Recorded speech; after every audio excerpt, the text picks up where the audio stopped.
바른마음 정치학교, 당신의 국가관은 무엇입니까? 책 바울의 국가관 3장의 제목은 양심적 국가관과 세금의 문제인데요. 저는 양심 이야기에 조금 더 비중을 두고자 하여서 양심과 법에 대하여 오늘 이야기를 해보려고 합니다. 그럼 3강 양심과 법 수업을 시작하도록 하겠습니다. 로마서 13장 1절에서부터 4절 말씀은 기독교인이나 비기독교인 모두에게 해당되는 말씀이라면 오늘 우리가 배우게 될 로마서 13장 5절은 기독교인에게만 해당하는 문제라고 저자는 이야기하고 있습니다. 그럼 먼저 로마서 13장 5절 말씀을 읽어보도록 하겠습니다. 그러므로 복종하지 아니할 수 없으니 진노 때문에 할 것이 아니라 양심을 따라 할 것이라. 5절의 말씀이 의미하는 바는 이렇게 벌 받기가 무서워서 법을 지키는 것이 아니고 우리는 양심에 따라서 자발적으로 법을 준수하고 국가를 존중하는 것이라고 저자는 설명하고 있습니다. 특별히 세상 사람들과 달리 각자 양심에 따라서 이렇게 국가 권위를 존중하고 또 이러한 양심의 활동은 반드시 자발적이어야 한다라는 것이 저자의 주장입니다. 이러한 양심은 인간과 동물의 차이라고 말할 수 있는데요.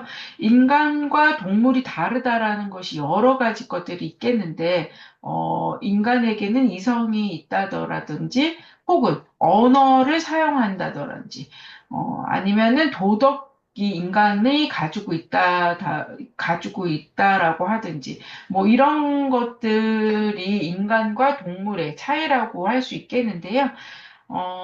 양심 역시 인간과 동물의 구별됨을 나타내 주는 것이라고 저자는 설명하고 있습니다. 그런데 인간만이 소유하고 있는 이 양심이 다시 자연인의 양심과 거듭난 사람의 양심으로 나뉘어지고 있습니다. 그렇다면은 성경이 말하고 있는 양심이 무엇인지를 먼저 알아본 후에 자연인의 양심과 거듭난 사람의 양심의 차이가 무엇인지 알아보도록 하겠습니다. 성경이 말하는 성경적 양심이라고 하는 것은요, 지식이 없는 양심은 바울의 관점에서는 성경적 양심이라고 할 수 없다라고 저자는 페이지 76페이지에서 설명을 하고 있는데요. 왜냐하면은 옳고 그름의 문제라든지 의무 이행과 태만에 관한 문제, 도덕적 가치에 관한 문제 등 우리 마음의 가책을 느낄 수 있도록 지식이 도움을 준다라고 저자는 설명하고 있습니다. 그렇기 때문에 바울이 말하는 양심은 지식을 반드시 수반해야 하는 것인데요. 그렇다면 이렇게 바울이 말하는 지식은 무엇일까요? 바울이 말하는 지식은 바로 하나님의 말씀에 관한 지식이고요. 그렇기 때문에 바울이 말하는 양심이라고 하는 것은 하나님의 말씀에 관한 지식을 수반하는 양심을 의미한다라고 저자는 설명하고 있습니다. 잠시 고갱의 그림을 살펴보도록 하겠습니다. 고갱은 타히티 섬에서 원시인들을 많이 그렸었는데요. 바로 문명을 혐오하고 자연의 상태를 선하게 보았던 루소는 고상한 야만인이라는 이야기를 할 정도로 자연 상태를 사랑한 철학자 중에 한 사람이었습니다.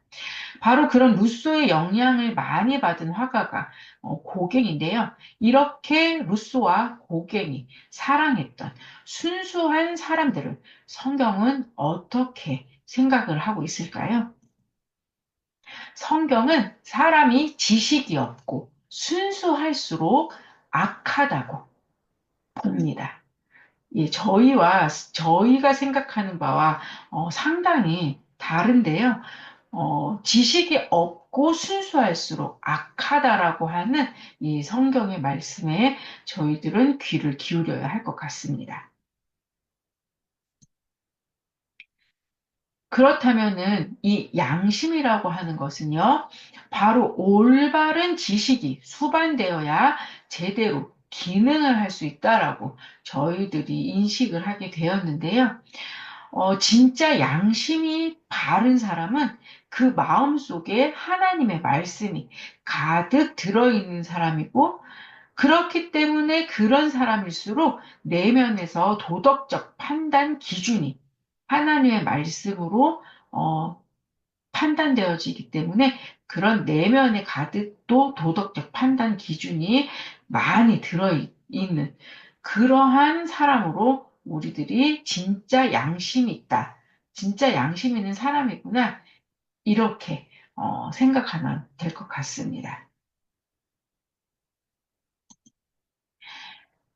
양심은 전적 타락한 본성 안에 하나님께서 심어 두셨기 때문에 저희에게 아주 유익한 역할을 하고 있는데요.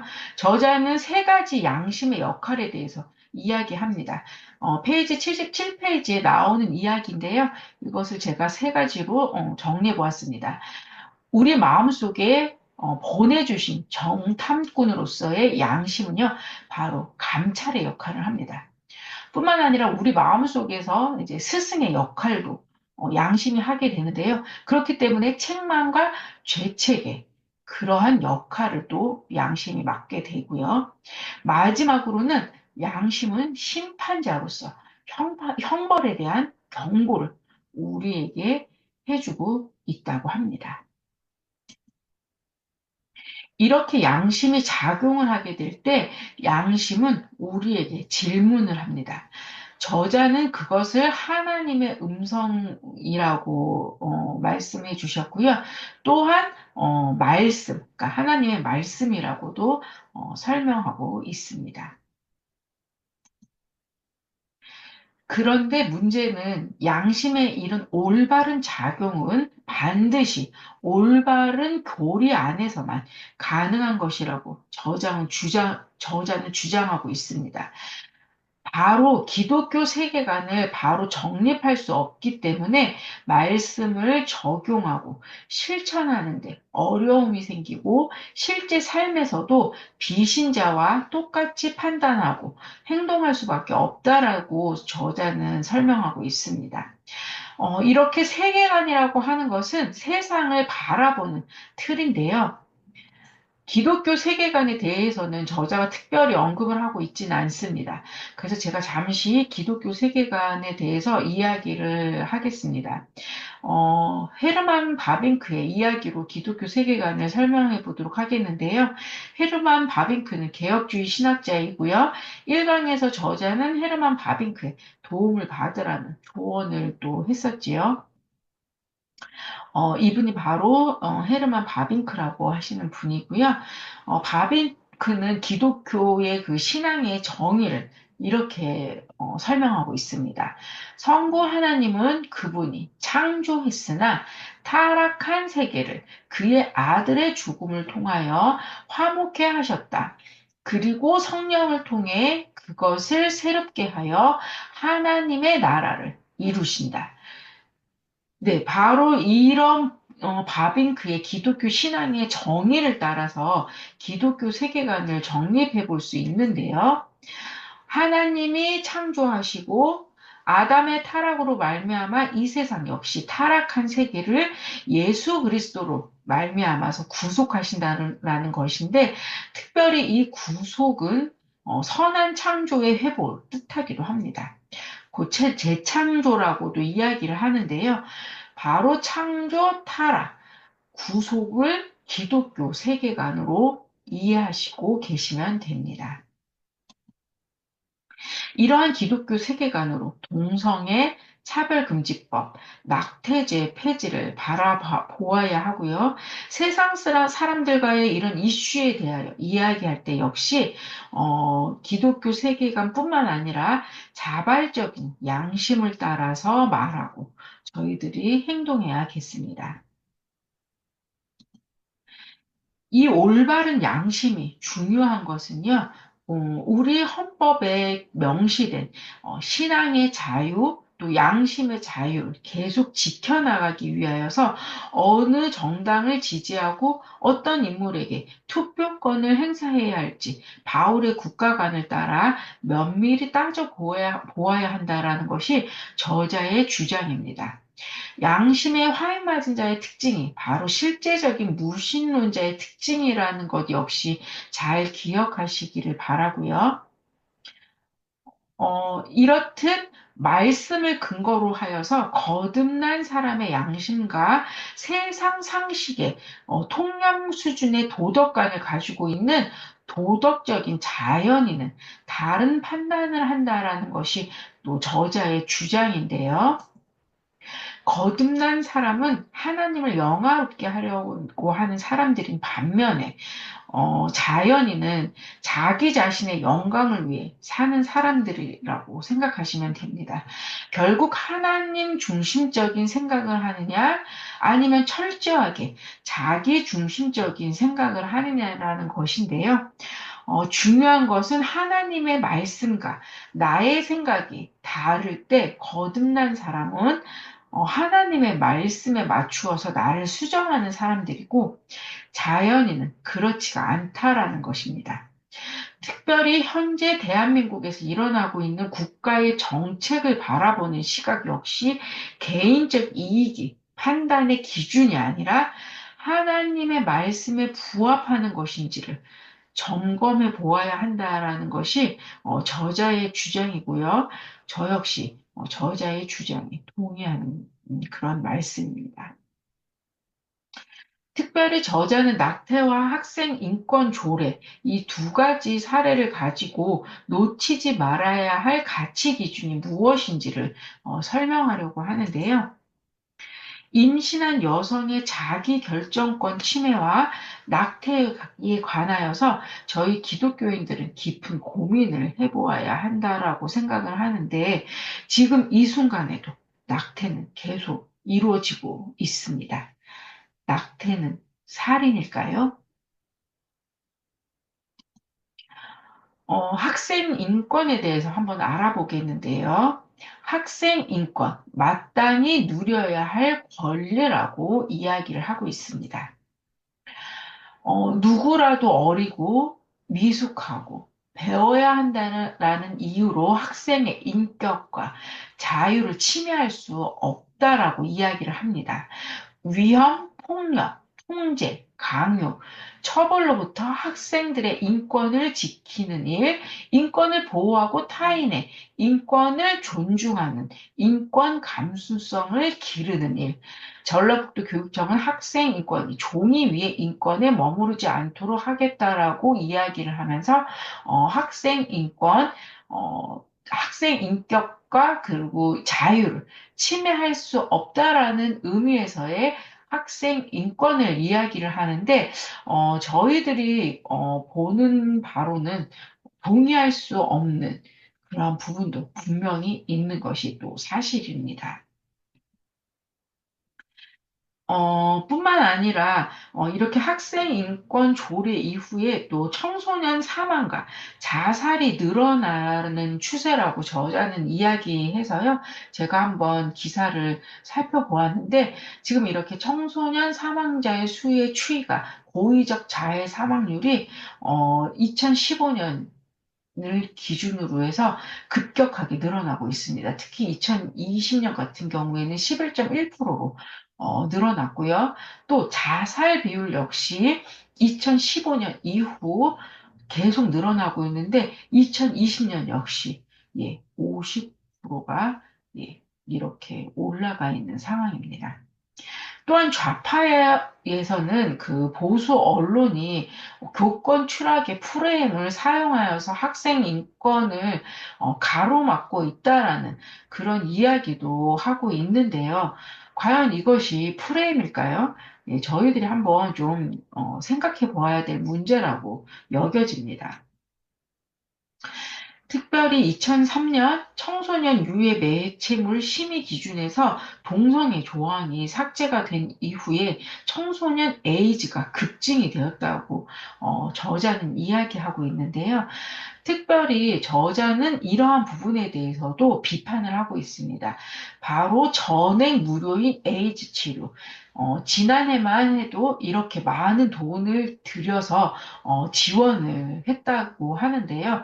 특별히 에이즈 감염자 중에 남성의 95%, 젊은 층 감염자가 높다라고 이야기를 하는데 2018년의 기사입니다.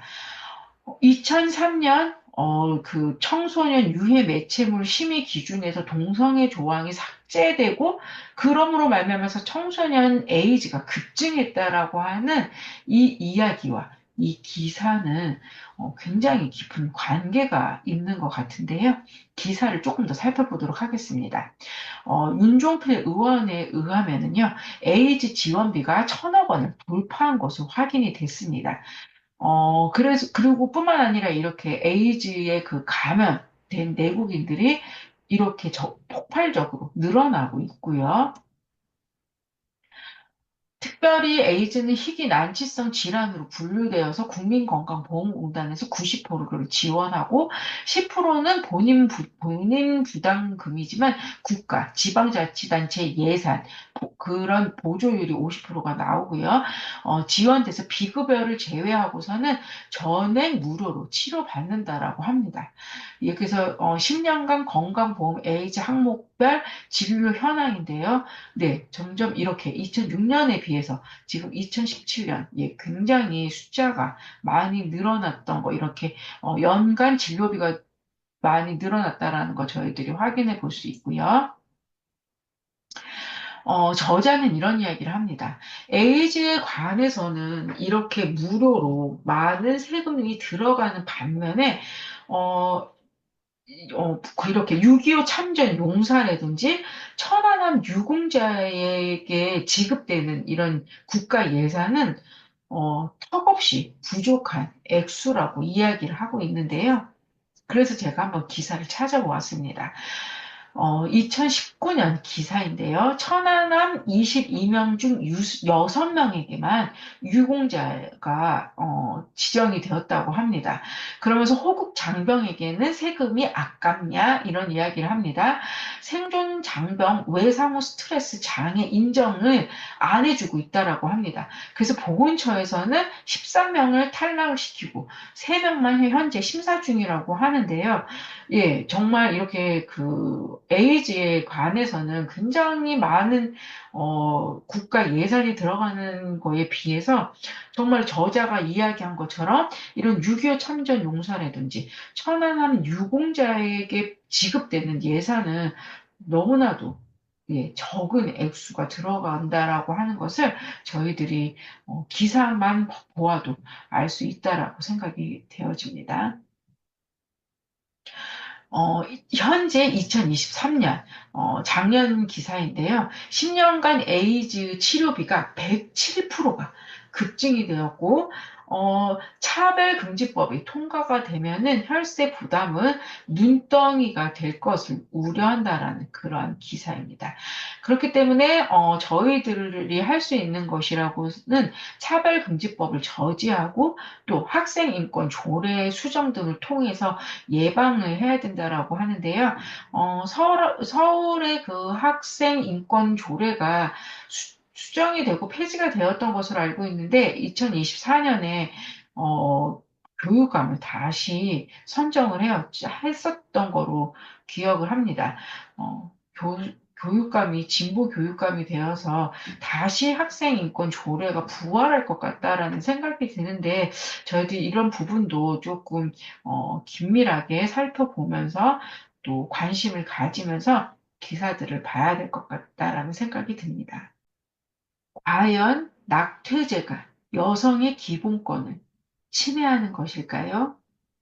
과연 동성애는 인권일까요? 성경을 토대로 양심을 따라 행동하며 세상을 바라보는 기독교인들에게는 동성애가 결코 인권이 될 수가 없습니다. 이 부분은 숙제로 남겨놓겠습니다. 이 수업이 다 끝마치시고 댓글로 이 의견을 남겨주시면 감사하겠습니다. 오늘 수업은 이것으로 모두 마치도록 하겠습니다. 감사합니다.